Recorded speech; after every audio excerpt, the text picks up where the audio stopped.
here nowadays we are talking about Africans going for plants smart agriculture and alliance launch all these strategies in pushing forward agricultural productivity on the continent.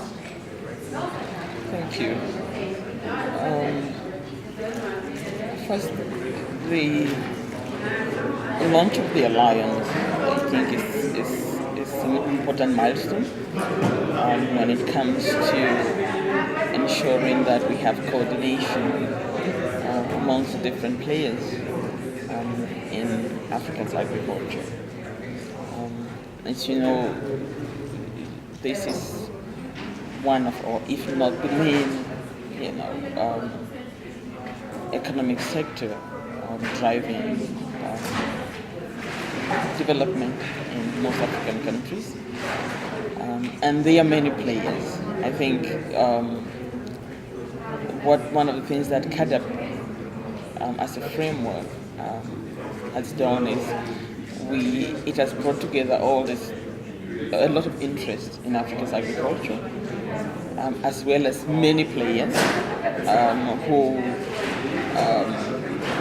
wants to contribute to the implementation of the CADAP agenda. Now, you have some players who are actually doing serious work on the ground, meaning they are working either with the member states to support putting in place appropriate policies and programs, or they are working directly with farmers, smallholder farmers on the ground to help boost their productivity and build their resilience capacity. But you also have some who one can term as free riders, who says they're supporting implementation of CADAP, but really you don't see what they are doing effectively on the ground. So this platform will bring together all those who are concretely doing work that result in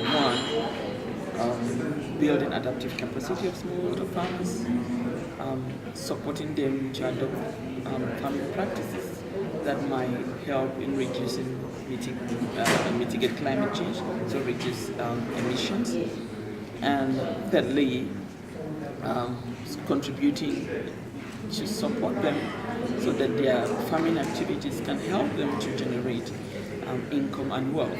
So at the center of all of these, we are looking at those actions that can empower farmers and ensure that their farming activities constitute the means for them to earn a good livelihood. So, in terms of practicalizing everything that we said here for the agri farmer in Ghana, Malawi, Nigeria, everywhere in Africa, why should I be so much enthused about the formation of this alliance?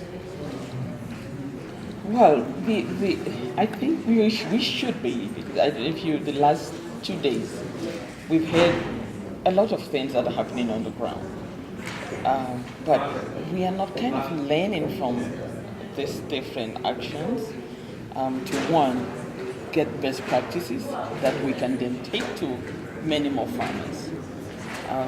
Two, I believe having an alliance, we can bring many more partners to support African smallholder farmers in their farming activities.